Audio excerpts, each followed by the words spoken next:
अस्सलाम वालेकुम नाज़रीन, प्रोग्राम क्रिटिकल साइंस के साथ आपकी मेज़बान फ़ाइज़ा बुखारी। आज के प्रोग्राम में सबसे पहले हम बात करेंगे आसिफ अली ज़रदारी साहब सदर मुमलिकत जो हैं वो कल से लाहौर में मौजूद हैं। बहुत सारे सियासी तबसरे भी सामने आ रहे हैं। मुबस्सिरीन का ये कहना है कि लाहौर में मौजूदगी का मतलब ये है कि पाकिस्तान पीपल्स पार्टी फिर दोबारा से एक्टिव होने जा रही है। बहुत से राब्ते जो हैं उनको बहाल किया जा रहा है। चौधरी शुराज साहब से भी मुलाकात की गई है और इसके साथ साथ ज़रदारी साहब ने आज खिताब भी किया है, जिसमें उन्होंने कहा कि हुकूमत पर तनकीद करते हुए कहा कि उन्हें ये लगता है कि उनके दोस्तों की जो सोच है वो ज़रूरी सोच नहीं है, इसलिए वो ज़राअत के ऊपर इनकम टैक्स लगा रहे हैं। मजीद उनका ये कहना था कि अगर आपने टैक्स लगाना है तो मालियात पे भी फोकस करने के साथ साथ बाकी चीज़ों पर भी फोकस किया जाए। सोशल मीडिया के हवाले से बात करते हुए उनका यह मौक़िफ़ था कि सोशल मीडिया का ये ज़माना है और हर किसी को आज़ादी सहाफ़त ज़रूर हासिल है, मगर अगर किसी ख़ास प्रोपेगेंडा के तहत अगर कोई काम किया जा रहा है तो वो कभी भी इसको अप्रिशिएट नहीं करेंगे। साथ ही साथ उनका ये भी कहना था कि बहुत ज़्यादा तनकीद का सामना मैंने भी किया है, लेकिन तनकीद करने का एक ख़ास अंदाज़ होना चाहिए। और आज ही वफाकी काबीना ने एक और चीज़ की मंजूरी दी है, जिसमें उन्होंने बाकायदा तौर पर ISI को जो है वो इस बात के हवाले से मंजूरी दे दी है कि वो कॉल्स को ट्रेस भी कर सकते हैं और वो डेटा भी अपने पास इकट्ठा करके रख सकते हैं। दूसरी तरफ पे प्राइम मिनिस्टर ने भी एक बड़ा ऐलान किया है। उन्होंने ये कहा है कि 200 यूनिट तक बिजली इस्तेमाल करने वाले जो सारिफीन हैं उन्हें 3 माह के लिए रियायत का एक मुद्दत का एक वक्त दे दिया गया है और उनको ये रियायत दी गई है। पैनल में हमारे साथ मौजूद है, स्काइप के जरिए में ज्वाइन कर रखे हैं आजम चौधरी साहब, स्टूडियो में मेरे साथ तशरीफ रखते हैं मोहम्मद नुशाद अली साहब। अपने पैनल की तरफ बढ़ते हैं। नुशाद साहब, अगर हम बात करते हैं पॉलिटिकल हैपनिंग्स के हवाले से, तो ज़रदारी साहब नो डाउट उन्हें मफाहमत का बादशाह भी कहा जाता है और जब भी पॉलिटिकल सिचुएशंस चेंज हो रही होती हैं तो ज़रदारी साहब का किरदार हमेशा एक पॉजिटिव जस्टर के तौर पर सामने आता है। इस वक्त करंटली जो सिचुएशन आप देख रहे हैं वो कल से लाहौर में मौजूद हैं, मुलाकातें भी हो रही हैं और कुछ मुबस्सिरीन और कुछ ज़राए जो हैं उनकी ख़बरें भी सामने आ रही हैं कि कुछ न्यू हैपनिंग्स जो हैं वो पंजाब के लिए होने जा रही हैं पाकिस्तान पीपल्स पार्टी की। तो आप क्या समझते हैं कि ये ख़बरें जो ज़राए बता रहे हैं ये कितनी दुरुस्त है? बिस्मिल्लाहिर्रहमानिर्रहीम। देखिए, आपको याद होगा कि पीपल्स पार्टी और नून लीग की बजट से पहले कुछ आपस में ज़रा बन नहीं रही थी या छन नहीं रही थी जी। और मैंने उस वक्त भी आपको बताया था कि इस आपस में ना छनने की वजह जो थी वो पीपल्स पार्टी की पंजाब में जो वो चाहते हैं कि उनको जो रूम दिया जाए या स्पेस दी जाए जी, वो नहीं बन पा रही थी, क्योंकि मरियम नवाज साहिबा जो हैं वो मेरिट को खासा जिसे कह लीजिए कि होल्ड किए हुए हैं। इसके लिए वो अपने भी सीनियर जो उनकी अपनी पार्टी के सीनियर लोग हैं, एक साबिक वज़ीर के बारे में मैं भी जानता हूँ कि उन्होंने सिफारिश की कोशिश की तो मरियम साहिबा ने उसको कोई पसंदीदगी का इजहार नहीं किया, बल्कि वो काम नहीं होने दिया।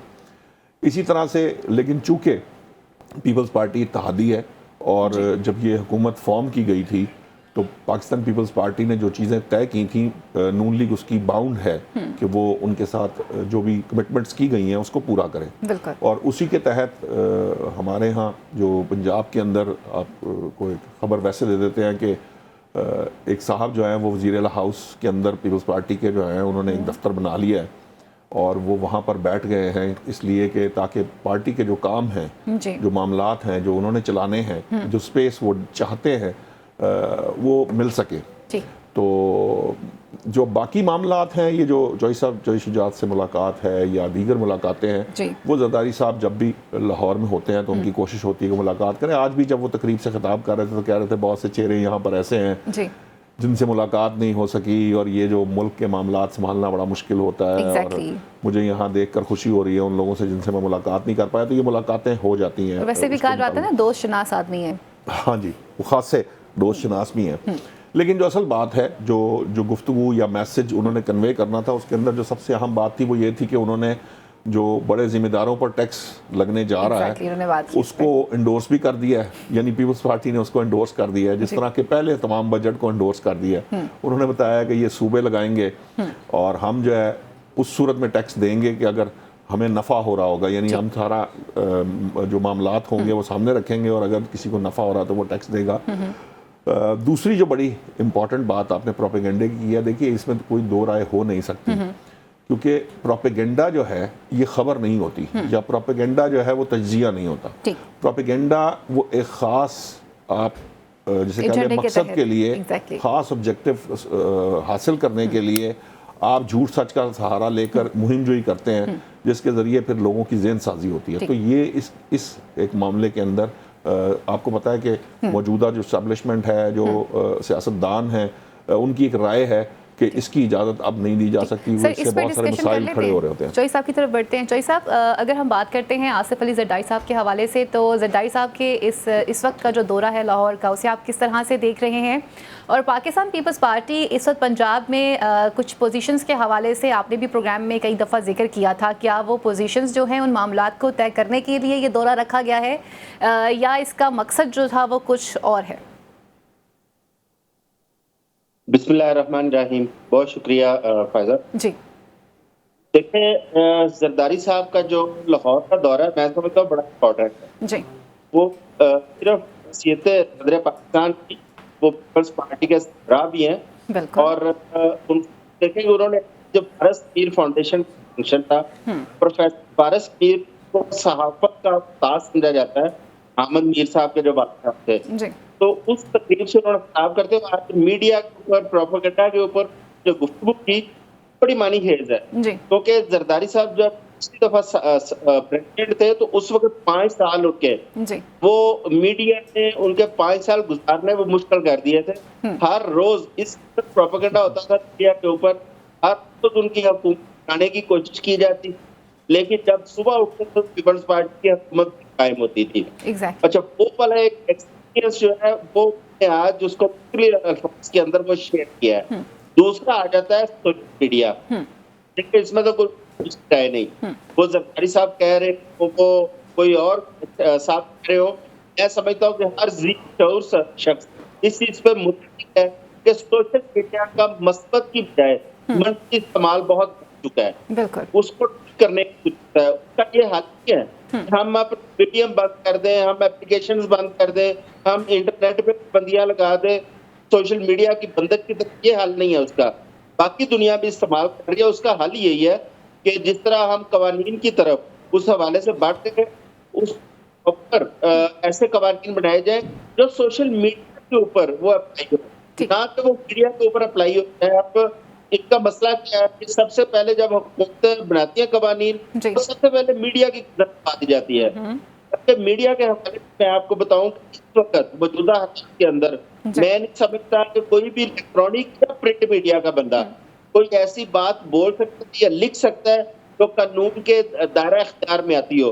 हर बंदा मुहतात है, पहले भी मुहतात है जो वर्किंग जर्नलिस्ट है, लेकिन अब मजीद मुहतात है। लिहाजा मीडिया की गर्दन दबाने की बजाय आप उस चीज पे फोकस करें जिस कॉर्नर से आपको परेशानी का सामना है। ठीक हो गया। जरदारी साहब ने आज उस जानब इशारा किया, लेकिन एक चीज बड़ी इंपॉर्टेंट है, वो मेरे लिए थोड़ा मुश्किल है उसको हजम करना, वो था जिम्मेदारों टैक्स वाली बात। एग्जैक्टली। अब देखें कि एक जानब गरीब आदमी के ऊपर टैक्सों की भरमार हो गई है। हुकूमत बगैर सोचे समझे इस कदर टैक्स लगाए हैं कि जो दरमियाना तबका, जो गरीब आदमी, वो पिस के रह गया है। जो वो वाला तबका के पास बहुत ज्यादा रिसोर्सेज भी है, कि इनकम बहुत बड़ी है, मैं समझता हूँ उसके ऊपर उसको टैक्स नेट पर करने की जरूरत है। बेशक पाकिस्तान की माशी तरक्की में इन तमाम शोबों का किरदार है, लेकिन आप एक चीज जहन में रखें, अगर दरमियाना तबका नहीं होगा तो पाकिस्तान की मुआशरत को आप स्ट्रेंथन नहीं कर सकते। ये दरमियाना तबका ही है जो पूरी मुआशरत का बोझ कंधों पे उठा के लेके चलता है, क्योंकि लेबर क्लास आपको यहाँ से मिलती है, आप स्किल्ड पढ़े लिखे लोग इस क्लास में से मिलते हैं। अगर लोग नहीं होंगे, आप कहाँ से एग्रीकल्चर करेंगे, कौन सी इंडस्ट्री चलाएंगे, कौन से आईटी के स्पेशलिस्ट उनको आप लेके अपनी मुआशरत को बेहतर करने। तो फिर चौधरी साहब, एक मासूमाना सवाल है, फिर एक मासूमाना सवाल बनता है, निशात साहब से भी पूछूंगी, फिर आप दोनों ने मुझे कहना है कि आपने रिफॉर्म्स करवा के छोड़नी है। जनाब, ये एग्रीकल्चर रिफॉर्म्स जो हैं, ये भी तो बहुत जरूरी हो चुकी है ना, जिसको भी आप हाईलाइट कर रहे हैं, जिसको जरदारी साहब ने भी आज हाईलाइट किया है।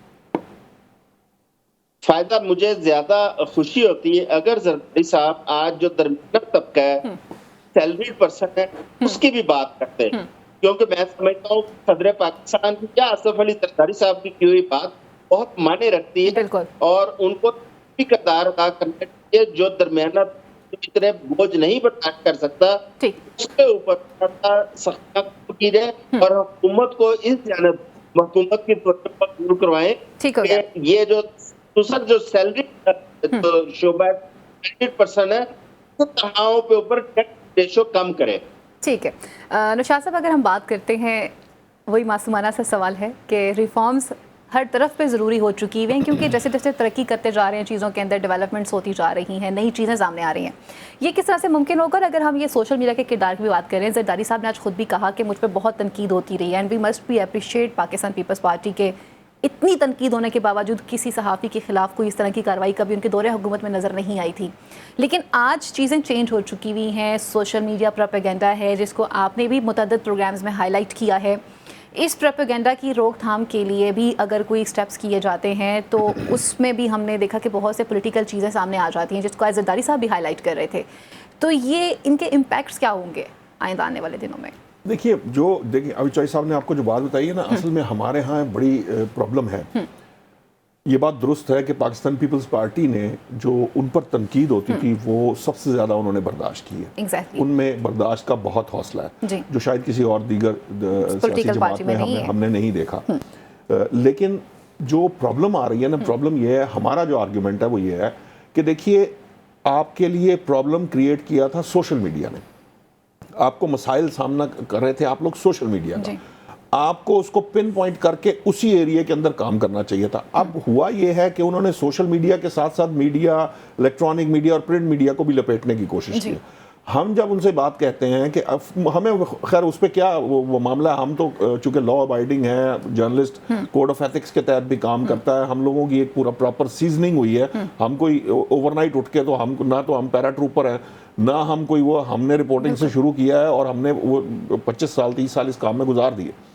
अब मामला ये है कि प्रॉब्लम ये है कि ये जो आर्म ट्विस्टिंग के लिए जब आप किसी चीज़ को इस्तेमाल करेंगे, जो कि नए डेफामेशन लॉ में भी और दीगर लॉ में भी ये प्रोविजन मौजूद है, और वैसे भी वो प्यूनिटिव है, यानी उसका टिल्ट डेटरेंस से ज़्यादा सजा की तरफ है। सोशल मीडिया की हद तक तो ये बात दुरुस्त थी, लेकिन इससे आगे जब आप बढ़ते हैं तो उससे मसाइल क्रिएट होंगे। और हमारी जो इंडस्ट्री है, आप देखिए कि प्रिंट के ऊपर इन्होंने टैक्स लगाया, वापस लेना पड़ गया। क्यों? क्योंकि प्रिंट पहले ही डाइंग मोड पर है। प्रिंट मीडिया, इलेक्ट्रॉनिक मीडिया के लिए भी बहुत मुश्किल हालात हैं, उनके लिए भी वो नहीं है, हमारे पास रेवेन्यू स्ट्रीम्स नहीं है और बहुत सारे तरह के मसाइल है। हमारी मईशत जिस हालात में इलेक्ट्रॉनिक मीडिया को वो एड्स ही नहीं मिल पाते कि वो सर्वाइव कर सके, बहुत से चैनल बंद होने के उस पर वर्ज पे हैं। अब उनके साथ आप इस तरह के काम शुरू करेंगे तो उनके लिए मसाइल खड़े होते चले जाएंगे। फिर ये सारा कुछ रिजल्ट करता है, चैनल बंद होता है तो 200 400 500 600 मुलाजमीन भी सड़क पर आ जाते हैं।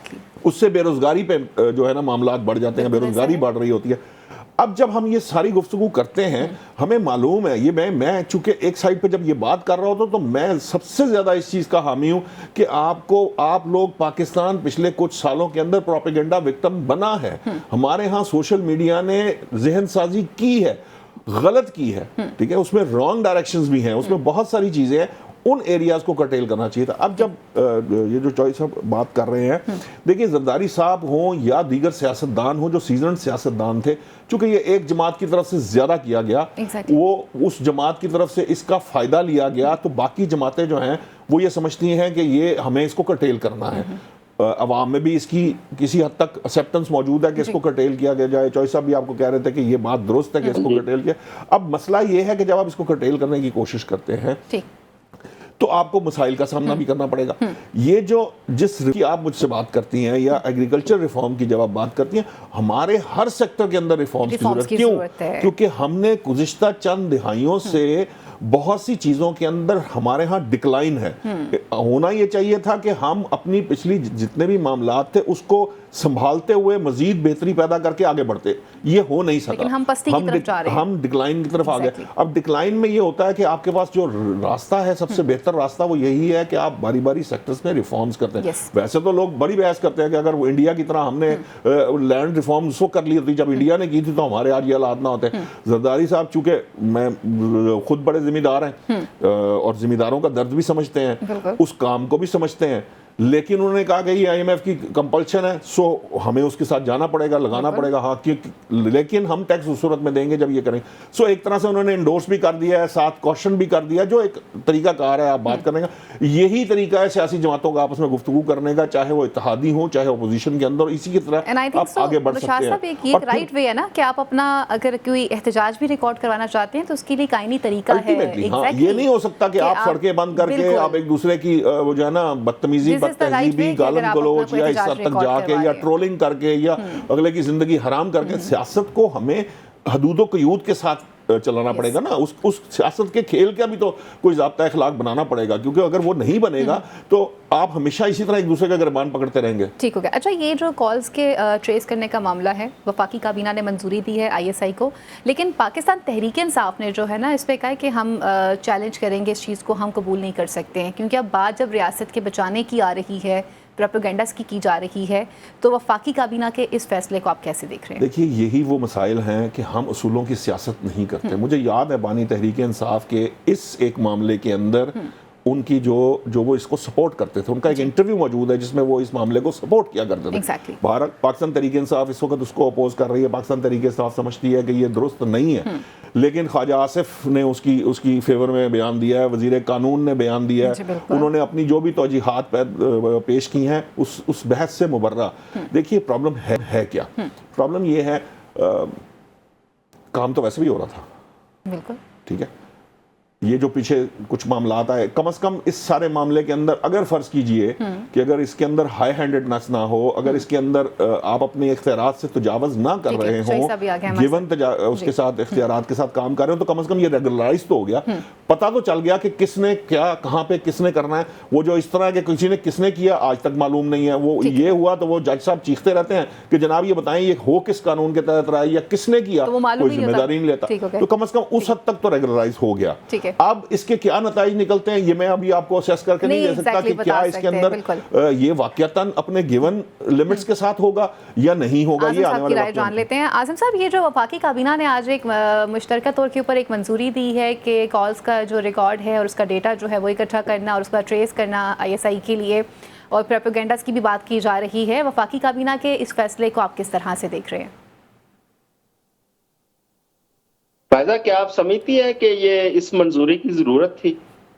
देखिए, कॉल्स तो पहले भी ट्रेस की जा रही हैं जी, तमाम अदारे करते हैं, और जब से पाकिस्तान के अंदर दहशतगर्दी का दौरा शुरू हुआ उस वक्त तो हमारी एजेंसीज जो हैं वो ऑथोराइज्ड है, वो तो करती हैं, कॉल्स भी ट्रेस करती हैं, क्योंकि जो इस किस्म की तकरीबी कार्रवाइयों में जो लोग मुलव्वस होते हैं उनके फोन के डाटे भी, उनकी कॉल्स भी, उसको मजबूरी है वो करना पड़ता है जी।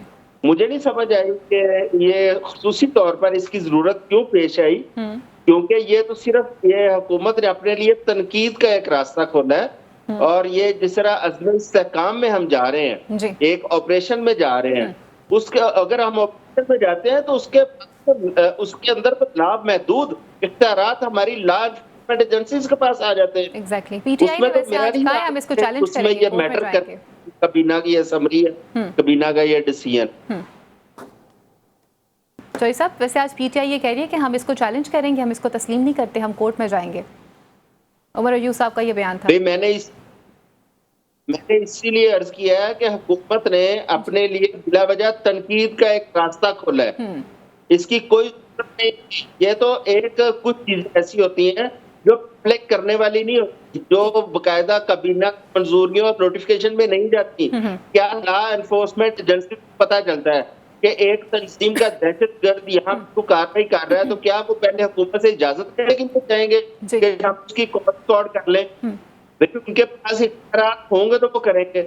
और वो जो हमने दहशतगर्दी पे काबू पाया था उसके अंदर हमने ये जो तजर्बात वो किए हैं और कॉल रिकॉर्ड की गई। यहाँ दूसरे चाहते हैं सियासतदान, अगर उन्होंने अपनी कॉल्स रिकॉर्ड करने की इजाजत दी है तो फिर ये सियासत नहीं हाफिज है, क्योंकि ये आज अगर वो किसी और के लिए अगर इजाजत दे रहे हैं कल वो इस पे चीखो पुकार करते हुए हमें नजर आएंगे। ठीक हो गया। अच्छा, वक्त मुख्तसर है, आपसे एक क्विक सा जवाब लूंगी, फिर नुशाद साहब की तरफ बढ़ूंगी। प्राइम मिनिस्टर ने कहा है कि जी मैं आपको रिलीफ ये दे सकता हूं कि वो सारिफीन जिनका 200 यूनिट तक का बिल है उन्हें 3 माह की रियायत मिल सकती है। ये फैसला क्या कहेंगे आप इस हवाले से? फायजा, ये 200 यूनिट वाला रिलीफ ये भी मुझे समझ नहीं आया। 3 माह के लिए जो रिलीफ दिया जा रहा है जी, के पैसे आप पे और मुझ पे लग के आने इसकी क्या गारंटी है? हमारे ऊपर वो नहीं पड़ेगा। दूसरी बात है कि हुकूमत ने एक जानब पब्लिक सेक्टर डेवलपमेंट का बजट वो 700 अरब से बढ़ा वो 1400 अरब की है। क्या जरूरत थी उसमें? ये जरूरत थी कि जो हुकूमत के साथ जो अलाई बैठे हैं, जो उनके इत्तेहादी बैठे हैं, उनकी खुशनुदी हासिल करना, अपने वजीरों मशीरों की खुशनुदी हासिल करना, और 700 अरब रुपया आपने उसमें बढ़ा दिया। उस 700 अरब से क्या आम आदमी को रिलीफ नहीं दिया जा सकता था? आप देखें, दिराम साहब कह रहे हैं 50 अरब का बोझ करना पड़ेगा हुकूमत को।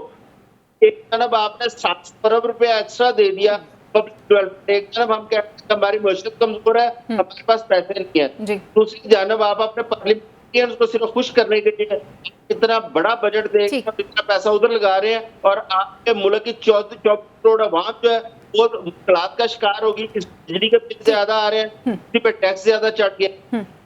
ठीक हो गया। नुशाद साहब, आप इस फैसले को अप्रिशिएट करते हैं जो ये 200 इसको कहते हैं तनकीद बराए तनकीद, जिसका मैं रोना रो रहा था कि मसला ये है कि आप भाई किसी ने कोई ठीक काम कर दिया है।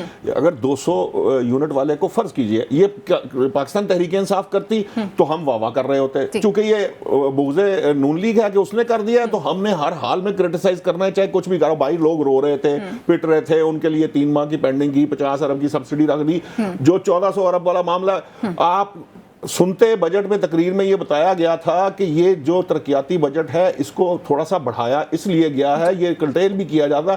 मकसद ये है कि हमने अब जहां इकोनॉमी को संभालना है वहां हमने इकोनॉमी की ग्रोथ के लिए भी कुछ चीजें रखनी है, ताकि हम सारी जिंदगी ऑक्सीजन पे ना रहें या वेंटिलेटर पे ना रहें, कुछ अपनी इसकी ताकत भी पैदा करनी है। को 2 रोटियां देसी घी रखेंगे तो कोई ताकत आएगी कि सिर्फ मेडिसिन पे रहना है। अब मसला सिर्फ ये है, ये जो मैं बात आपसे कर रहा था ना कि हम असूल की बात पे खड़े नहीं होते, हम सिर्फ तनकीद बराए तनकीद करते हैं, चाहे वो सियासी जमातें हों, चाहे हमारे तबसरा निगार हों। हम समझते हैं कि मैं जो मेरे लिए जो मैं समझता हूं कि वो ठीक है तो बस मैं उस पर बात करूंगा। अब मैं अगर गवर्नमेंट पे तनकीद करूंगा तो वो कोई नहीं देखेगा, ठीक है ना। हालांकि गवर्नमेंट को तनकीद करना हमारा काम है। अब गवर्नमेंट जो गलत कर रही है गलत, फिर हमारा काम ये भी तो है कि अगर उसने सही कर दिया, अगर कोई बेचारा 200 वाला जो प्रोटेक्टेड सार्फिन के साथ जाती हो रही थी उसको अगर एड्रेस कर लिया गवर्नमेंट ने, तो यार शुक्र अदा करें कि ये वो गवर्नमेंट है जो एड्रेस कर लेती। शुक्र है, इसलिए ये नहीं कहा हमको यहाँ बिजली के बिलों को देखने के लिए आए थे या हमको इन रेट्स को देखें या हम इनसे ये मामला करें। और भाई खुदा का शुक्र अदा करें, कम से कम 200 वाले से पूछ के तो देखें। अब उनसे भी पूछ लेना चाहिए था ना। सर, मुझे ब्रेक की तरफ बढ़ना है। वैसे भी कल प्राइम मिनिस्टर ने ये बात कही थी कि हमने इस्लाहात नहीं और मईशत को ठीक करना है तो सख्त फैसले हमें करने पड़ेंगे। यहाँ लेते हैं ब्रेक और ब्रेक के बाद मजीद इश्यूज को प्रोग्राम का हिस्सा बनाते हैं।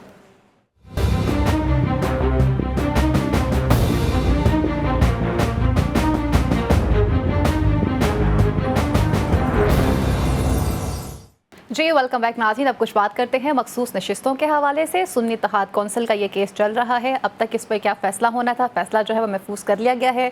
फुल कोर्ट बेंच ने इसकी समाअत की है। जस्टिस काजी फ़ाइज़ ईसा साहब जो हैं वो इसकी सरबराही में मौजूद रहे हैं और इसमें बड़े मज़े के इंटरेस्टिंग जो रिमार्क्स हैं वो भी सामने आए हैं। और अगर आज के रिमार्क्स की बात की जाए तो जिसमें जस्टिस अतर मनल्ला ने कहा है कि क्या ये कहना दुरुस्त होगा कि इंतखाबात शफाफ थे, हस्बे मामूल थे या अपने मामूल के मुताबिक हुए थे, और अगर सुप्रीम कोर्ट ने ये कह दिया कि इलेक्शन कमीशन ने ये काम गलत किया है तो क्या ये केस जो है वो गलत साबित हो जाएगा, नहीं होगा।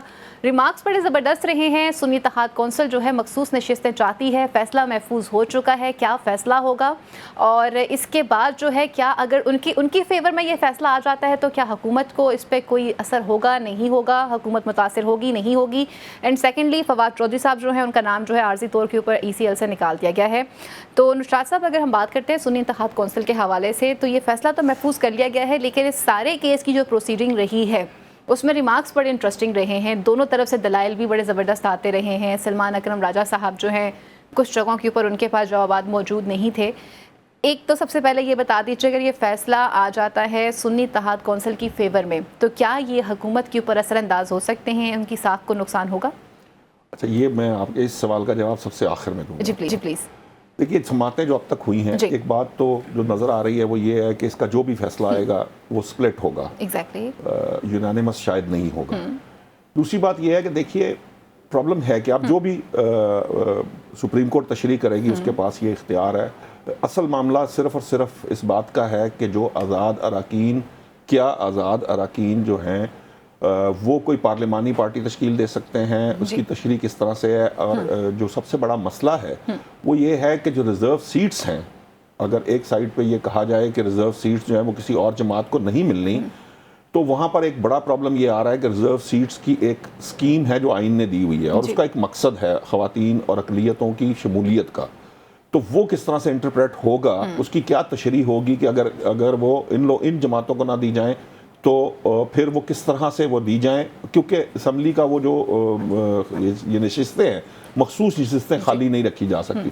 खैर ये अब जो भी मामला होगा, आपने रिमार्क्स बताए थे, एक रिमार्क मैंने भी सुना था जिसमें चीफ जस्टिस ने कहा कि जनाब उन्होंने कहा कि जी वो 10 जमात वाले को या जो भी उनसे कहा फिगर दिया कि इस जमात वाले को इतनी ज़्यादा सीटें दे दी, उन्होंने कहा फिर इस लॉजिक के हिसाब से तो आपके पास तो कोई सीट ही नहीं है, तो आपको कहाँ से सीटें दे। वही तो मैं कह रही हूँ, ये सारा अगर चैप्टर देखा जाए रिमार्क्स बहुत इंटरेस्टिंग है दोनों तरफ से। ये अगर आप इस फैसले को देखें, एक तो पहली बात ये है कि ये सारे का सारा आइन और कानून की तशरीह का मामला है। एग्जैक्टली। इलेक्शन कमीशन ने कोई गलती माजी में की है, अब की है, कोई गलत तशरीह की है, ये सारी चीज़ें अदालत जो है ना वो तय करेगी, जिसके बारे में हम कमेंट नहीं कर सकते। फैसला उन्होंने करना है, वो वही इसके ऊपर जो भी फैसला देंगे। हाँ, अगर ये पाकिस्तान तहरीक इंसाफ या सुन्नी इत्तेहाद कौंसिल की फेवर में आ गया, फ़र्ज़ कर लेते हैं, तो मेरा ये ख्याल है कि फिर शायद मौजूदा हुकूमत के लिए खासी मुश्किलात होंगी।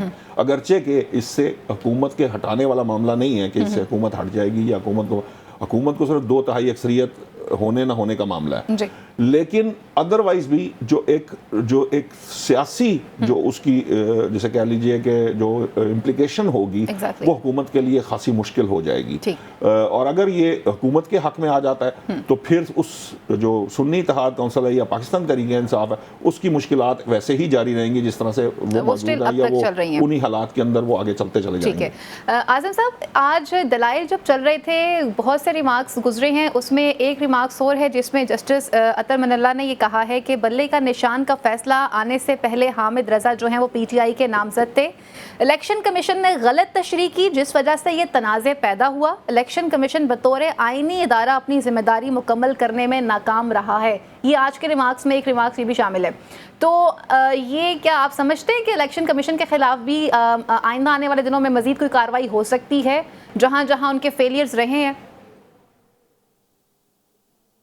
फैजा, यहाँ पे आने से पहले जी मैं एक चीज सवाल पे आने से पहले थोड़ा सा ना जी जी ये केस के ऊपर बात चाहूंगा। देखिए ये आप ना बड़ा इंटरेस्टिंग, वाकई ये बहुत इंटरेस्टिंग केस था और इसके अंदर हम पार्ट देखे। जी अच्छा, इस किसी मैं नहीं समझता कि कोई फायदा या नुकसान कैसी लोग पहुंचे। इस सबसे ज्यादा जो असर है वो अदलिया पे होगा। एग्जैक्टली। क्योंकि एक फैसला पार्लियामेंट ने करना है, बहुत हाई अक्सरियत से करना है जी। जजों की के हवाले से तो एक्सेप्शन दी जाती है और वो वाला फैसला बहुत हाई अक्सरियत होगी वो पार्लियामेंट कर सकती जी। इसका सबसे ज्यादा इम्पैक्ट आना है जुडिशरी के ऊपर। अब उसमें से किसको फायदा किसको नुकसान है आप खुद कैलकुलेट कर लीजिएगा। दूसरा तो बात आप कर रही हैं जी कि 2 पॉइंट जिनमें स्मार्ट है वो सारी जिन पर बेस कर रही है। एक ये है कि का निशान जाने के जो जिस तरह आपने इशारा किया है एग्जैक्टली का निशान जाने के इलेक्शन कमीशन फैसले के हवाले से जो तशरीह ऐसा खुद कह बैठे मैंने फैसला कुछ और किया था, इलेक्शन कमीशन ने तशरीह कुछ और एग्जैक्टली बाद नजर में कुछ और हो गया। एग्जैक्टली दूसरा जो था कि बलोचिस्तान आवामी पार्टी को 2018 के इंतखाब के अंदर जो एपी के अंदर कोई सीट नहीं उन्होंने जीती, वहां पे जो आजाद लोग जीते उनको बाद में शामिल कराया गया और बीएपी की पूरे के अंदर एक भी सीट नहीं थी उस वक्त, पार्लियामेंट्री पार्टी नहीं थी बीएपी और उसको मखसूस चीज दी गई। ये जस्टिस आयशा मलिक ने पॉइंट रेज किया था। आज आप देखें कि 7 मार्च 2 पॉइंट्स के ऊपर कर रही और इन्हीं 2 पॉइंट्स के ऊपर फैसला होता है, लेकिन हम अगर इन पॉइंट्स को नजर रख के आईनी पॉइंट फैसले को देखें तो तमाम तर मरतबा वो इलेक्शन कमीशन पर गिरता हुआ नजर आ रहा है। ठीक। जिस तरह के आज इलेक्शन कमीशन के हवाले से जो वहां पे गुफ्तगू की गई कि इलेक्शन कमीशन ने 2018 के इंतखाब बीएपी को के हवाले से ठीक। सुप्रीम कोर्ट को वहां पे सही हदायत से आगाह नहीं किया। उन्होंने कहा कि हमारे पास तो रिकॉर्ड नहीं है। भाई क्यों रिकॉर्ड नहीं है? इलेक्शन का दायरा है, क्या इलेक्शन कमीशन का रिकॉर्ड तो हो सकता है? दूसरी बात यह मैं पहले से कह रहा हूं चौधरी साहब, मैं चाहूंगी कि साथ ही आप इसका कंक्लूजन भी दे दीजिए। आज कह रहा है कि काम किया एग्जैक्टली अगर हम इसे कंक्लूड करते हैं तो आप इसे किस तरह से कंक्लूड करेंगे, क्योंकि आपने कहा कि ये बड़ा आईनी और तारीखी फैसला होगा क्योंकि इसमें आइन की बात भी की जा रही है, तो आप इसको किस तरह से कंक्लूड करते हैं? जी मुझे इजाजत दें, मैं कंक्लूड कर रहा हूँ क्योंकि ये मामला है और आईनी इदारे हैं। या कल गैर आईनी काम हुआ था या आज गैर आईनी काम हुआ है, कहीं एक जगह पे आइन की वायलेशन की गई है। अब ये फैसला नहीं किया गया। मुनीर साहब वहां पे कहते रहे जज साहब कि फैसला सुनाए, लेकिन उस फैसले को होल्ड किया गया, महफूज किया गया। उसमें मेरा ख्याल है कि मेन नुकता ये है क्योंकि इलेक्शन कमीशन के ऊपर जिम्मेदारी जा रही है। अब इलेक्शन कमीशन को भी बचाना है, इलेक्शन कमीशन को भी बचाना है, सुप्रीम कोर्ट ने अपनी साख भी बहाल रखनी है। मेरा जो जाती ख्याल, ये मेरी जाती राय हो सकती है, ये इसका फैसला पार्लियामेंट की तरफ जमा दिया जाएगा कि पार्लियामेंट फैसला आएगा ताकि सूरत हाल पैदा हो, उसको कैसे करना है और इस आईनी मामला उसके लिए कौन सा रास्ता निकालना है। ठीक हो गया। निशात साहब, यहाँ पे बहुत सारी चीज़ों के फेलियर्स को भी डिस्कस किया गया है दोनों तरफ पे, और इलेक्शन कमीशन को भी उन्होंने हाईलाइट किया है। तो आप अगर इसे कंक्लूड करते हैं तो किस तरह से करते हैं, और एज अ एग्जाम्पल आप इसे किस तरह से आप आगे देख रहे हैं? देखिए, इसने बहुत सारी चीज़ों को तय करना है, इसमें बहुत सारे मामला आते हैं। ये इतनी आसान किस्म की वो नहीं है तशरीह, क्योंकि इसके अंदर जब आप एक साइट पर चलते हैं तो उसके साथ कई डिफरेंट डेफिनेशंस खुल जाती हैं। जिस तरह मिसाल के तौर पे अगर ये सुन्नी इत्तेहाद काउंसिल के हक में आता है तो इसका मतलब ये है कि आपने आज़ाद अरकान को नई पार्लिमानी पार्टी अनाउंस करने की इजाज़त दे दी, क्योंकि सुन्नी इत्तेहाद काउंसिल के पास कोई जीती हुई नशिस्त नहीं थी, बल्कि एक्चुअली उसने इंतखाब लड़ा ही नहीं। तो एक जमात जिसने इंतखाब लड़ा नहीं, आप 165 जमातें जो रजिस्टर्ड हैं जो इंतखाब में लड़ ही नहीं रही, आप किसी के साथ भी इकट्ठे होकर एक नई पार्लिमानी जमात अनाउंस कर। सो ये ऐसी बात नहीं है। ये मैंने बताया ना, हमारा एक सिस्टम इस तरह का है कि हम अपनी मर्जी और ख्वाहिश और जो मेरी पसंदीदा बात है उसको पिक करते हैं। अदालतों के सामने ये इस तरह से अदालतें फैसले नहीं करती, बुनियाद पर फैसले नहीं करती। अदालत ने एक इशू की आईनी और कानूनी तशरीह करनी है। जब वो तशरीह आएगी, वो तशरीह के तहत हम उसके बारे में बात कर सकेंगे कि जो फैसला आया है इसकी क्या इम्प्लीकेशंस होंगी। मैंने आपको एक अंदाज़ा बताया था कि मेरा ये ख्याल है कि जितनी समात मैंने देखी है उससे मुझे लग रहा है कि ये स्प्लिट मैंडेट का, यानी जिस तरह से स्प्लिट फैसला आएगा, डिसीजन जो है ये यूनानिमस शायद ना आ पाए। हो सकता है, मुझे शायद इस चीज़ पे भी थोड़ा सा डाउट है। मेरी राय ये है कि हो सकता है कि वो पार्लियामान की तरफ इसलिए भी बॉल थ्रो ना कर सकें क्योंकि इसके अंदर फैसला चाहिए। पार्लियामान की तरफ जाएगा तो अल्टीमेटली जो हुकूमत अपने हिसाब से उसके मामला को डील करेगी, और वहाँ को 2/3 तो है नहीं जो आइन में तरमीम हो जाए। सो मे भी अब जो भी कुछ कहा जाए ये तो अदालत बेहतर जानती है कि उसने क्या फैसला देना है। हम उसके ऊपर बात कर सकेंगे उसके फैसले के आने के बाद। ठीक है जी, फैसला महफूज हो चुका है और जब फैसला आएगा तो मालूम हो सकेगा कि आखिर ये फैसला किसके हक में हुआ और किसके हक में नहीं हुआ। यहाँ लेते हैं ब्रेक, और ब्रेक के बाद मजीद इश्यूज को प्रोग्राम का हिस्सा बनाते हैं।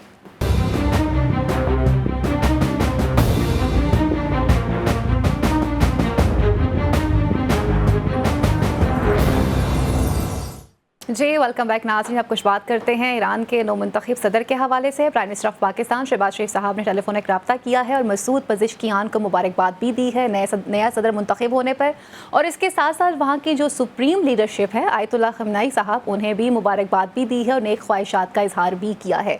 हमारे सफारती और जो खारजी ताल्लुकात हैं उनके हवाले से पैनल की तरफ बढ़ते हैं और उनसे पूछते हैं। निशात साहब, इससे पहले अगर बात की जाए तो इंतहाई अफसोस से कहना पड़ता है कि जो सदर सैयद इब्राहिम रईसी थे, पाकिस्तान का पहला और आखिरी ही दौरा उन्होंने किया था। वो कुछ चीज़ों के साथ पाकिस्तान आए थे, उन्होंने कुछ चीज़ों के हवाले से बात भी की थी, खारजा और सफारती ताल्लुकात के हवाले से। तो जो नए मुंतखब सदर हैं इनको आप किस तरह से देख रहे हैं, और हमारी जो पॉलिसीज़ हैं वो एज इट इज़ इसी तरह से यहीं से कंटिन्यू रहेंगी या उनमें कुछ तब्दीली आएगी? देखिए, जो मसूद पज़ेश्कियान जो हैं, जी हाँ जी, जो नए मुंतखब सदर हैं, एक तो वो इत्तेदाल पसंद मशहूर हैं, वो पेशे के लिहाज से हार्ट सर्जन हैं और उन्होंने मुख्तलिफ तरह की पोजीशंस पे काम किया, हुकूमती भी, पहले भी जीतते रहे। अब जो सईद जलीली थे, जो उनके जो हार गए हैं, इंतखाब हार गए हैं, वो ज़रा थोड़े से सख्त गिर कहलाते थे। मैं वैसे ना अब ओवरऑल ट्रेंड अगर आप देखें, आप फ्रांस के इंतखाबात को देखें तो फ्रांस में भी लिबरल जो लिबरल साइड है वो जीत रही है। लेफ्ट की जो जमातें हैं वो इस वक्त ज़्यादा उनकी सीटें आ रही हैं। हाँ जी। बरतानिया के इंतखाबात में भी लेबर पार्टी जीती, कंजर्वेटिव्स जो हैं वो हार गए। ये सिर्फ मोदी साहब हैं जो यहाँ किसी ना किसी तरह मैनेज कर गए और जीत गए, अदरवाइज यहाँ पे भी उनके साथ खासे जो जिसे कहते हैं मुश्किल से जीते हैं वो सीट्स वो वाली हासिल नहीं कर सके जैसे वो जिसका वो क्लेम कर रहे थे। तो मुझे ये ऐसा लग रहा है कि दुनिया में जो ट्रेंड चेंज हो रहा है वो ये है कि ये जो जिसे कहते हैं ना रिजिड अप्रोच, या जो लोग ये पसंद नहीं कर रहे कि जो ये बहुत ऑर्थोडॉक्स वे में रिजिड होके अपनी थॉट्स के साथ और वो इन्फोर्स करने वाले जो फैसले हैं उसकी तरफ जो है ना वो लोगों की रिटेलिएशन हमें नज़र आ रही है। ओवरऑल हम देख रहे हैं गुज़िश्ता 6, 7, 8, 10 सालों के अंदर हमने देखा था कि दुनिया भर में बड़े रिजिड किस्म के लोग, ट्रम्प समेत, और मुझे ये इसी वजह से अमरीकी इंतखाब में भी शायद ये शक है कि ट्रम्प के लिए भी शायद उतनी चीज़ें आसान ना हो जितना वो समझ रहे हैं एक डिबेट जीत लेने के बाद। सो जो ईरान के इंतखाबात थे वो जो जीते हैं उससे इतदाल पसंदी से अल्टीमेटली जो हमारे जो ताल्लुकात हैं उसमें मज़ीद बेहतरी आएगी, क्योंकि हाँ पाकिस्तान भी एक्चुअली शिद्दत पसंदी के खिलाफ जंग लड़ रहा है। exactly. और ये दहशत गर्दी उसकी एक शक्ल है। तो ये जो शिद्दत पसंदी वाला एलिमेंट है ये दुनिया भर में अब दम तोड़ना शुरू हो गया है। इसके खिलाफ आवाज़ें उठ रही हैं, इसके खिलाफ रिटेलिएशन आ रही है। खुद ईरान का आपको पता है कि वो किस कदर सख्त रजीम है और उनका निज़ाम वहाँ किस किस्म का, लेकिन उसके बावजूद आप देखिए कि सेकेंड वोटिंग हुई, पहले 50% नहीं ले सके, फिर वोटिंग हुई और अब अगरचे टर्न आउट कम था लेकिन फिर भी जो पज़ेश्कियान साहब जो हैं वो अपने जो रनर अप रहे हैं उनसे बेहतर वोट लेने की पोजीशन में है। सो मेरा ये ख्याल है, मैं ये समझता हूं कि पाकिस्तान के ताल्लुकात में मजीद बेहतरी आएगी एज कम्पेयर टू जो पीछे रहे हैं। कुछ हमारे हालात पहले ख़राब भी हुए थे बीच में, तो पाकिस्तान के लिए ये बेहतर सदर साबित हो सकता है। आज़म चौधरी साहब, अगर हम बात करते हैं नए आने वाले नौ मुंतखब सदर के हवाले से, तो आप इन्हें किस तरह से देख रहे हैं? सेकेंडली अगर हम बात करते हैं कि हम अपने खित्ते में अपनी पोजीशन को भी ठीक करना चाहते हैं और बॉर्डर पर टेंशन जो है वो हमें 2-3 तरफ से रही है, जिसमें ईरान भी है, अफगानिस्तान भी है, इंडिया भी है।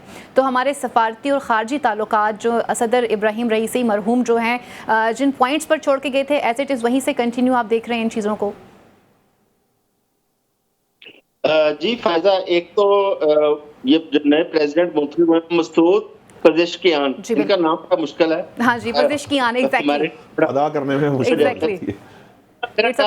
ईरान के साथ हमारे जो सफारती तल्लुकात हैं वो सदर की तब्दीली के साथ उनको कोई तल्लुक नहीं है, क्योंकि पाकिस्तान ईरान के ईराना तल्लुकात जब से बहुत सारे वहाँ पे सदर, वहाँ पे इलेक्शन सदर तब्दील हुए, लेकिन उस पर असरात मुरतब नहीं होते क्योंकि 2 वजूहात है पाकिस्तान और ईरान के बरादराना तल्लुकात के अंदर जो मजबूती का बायस है। एक हम हमसाये हैं, दूसरा हम रिलीजियस तल्लुक है बहुत ज्यादा। टूरिज्म ईरान के अंदर पाकिस्तानी बहुत बड़ी तादाद में वहाँ पे जाता है के लिए, तो लिहाजा ये तल्लुकात तो ये छोटी-छोटी चीजें दरमियान में आती रहती है।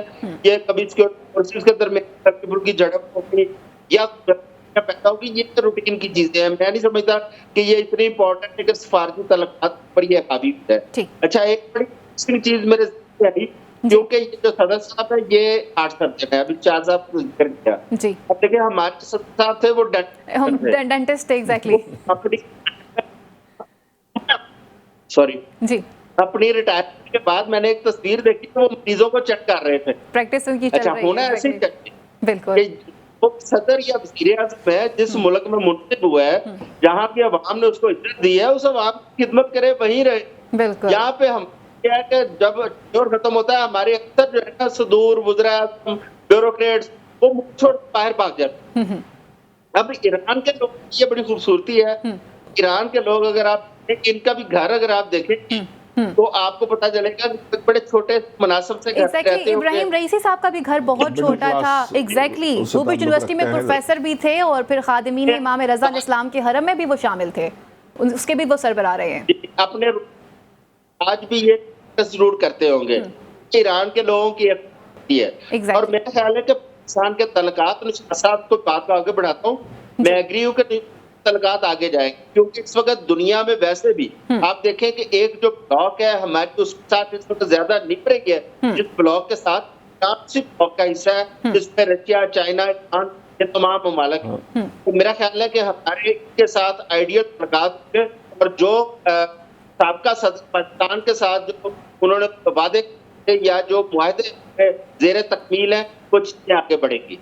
ठीक हो गया। अच्छा, वो गैस पाइपलाइन जो हमारा मंसूबा है वो कंटिन्यू हो सकेगा? फिर मैं निशात साहब की तरफ बढ़ूंगी। जी चौधरी साहब। देखिए, गैस के अंदर दो चीज उसमें है। एक तो जो हमारा मुआहदा उसके अंदर इंडिया तक गैस पाइपलाइन काटी थी। इंडिया ने उसमें मुतालबा किया था कि उसकी तमाम तर सिक्योरिटी की जिम्मेदारी हम उठाएं। चौधरी साहब, कज़ा खिलाने की माजरत, वक्त मुख्तसर है तो मैं चाहूंगी आप इसे जरा जल्दी से कंक्लूड कर लीजिए। ईरान के जब हम गैस लेने की कोशिश करते हैं, हमारे ऊपर सबसे ज्यादा अमेरिका का प्रेशर आता है, क्योंकि ईरान के ऊपर जो सैंक्शन है उसकी वजह से अमेरिका वहाँ से गैस इंपोर्ट नहीं करने देता। ठीक हो गया जी निशात साहब। बस मैं तो आपको बताऊं कि देखिए, मुझे तो ये लहर इस तरह की गजा की जो जंग है उसने बहुत इम्पैक्ट किया है। आप देखिए कि आज मैं एक वीडियो देख रहा था कि एक गजा फ़लस्तीन के हक में एक बच्चा जो है वो बैनर लेके जा रहा है, पुलिस वाले ने उसको रोकने की कोशिश की, तो वहाँ की फुटबॉल की मुकामी टीम है, वो टीम प्लेयर्स ने उनको पुलिस वालों को मना करना शुरू कर दिया, और फिर तमाशाई आ गए और वो करे।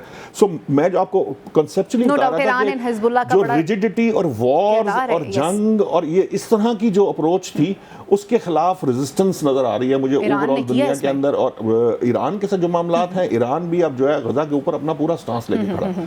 पाकिस्तान का भी स्टांस दुनिया के सामने है। इसराइल का नाम लेकर पाकिस्तान ने उसकी बात की है, बरतानिया ने भी अब जंगबंदी की बात की। सो ओवरऑल जो ये एक लिबरल थॉट और थोड़ा इत्तेदाल पसंदी है, इसकी जगह और इसकी गुंजाइश रिजिडिटी या शिद्दत पसंदी के अगेंस्ट ज्यादा डेवलप हो रही है। एग्जैक्टली। और वैसे भी ये इमाम अली का कौल भी है ना कि जहां पर बात आ जाती है जालिम और मजलूम की, तो फिर आप मजलूम का कबीरा नहीं देखते बल्कि आप जालिम के खिलाफ खड़े हो जाते हैं और मजलूम का साथ देते हैं। प्रोग्राम का वक्त भी यहीं पर खत्म हुआ चलता है। अपनी मेज़बान फ़ाइज़ा बुखारी को, मेरे मौजूद पैनल को अपने प्रोग्राम तक के लिए इजाज़त दीजिए। अल्लाह ने के बाद, पाकिस्तान जिंदाबाद।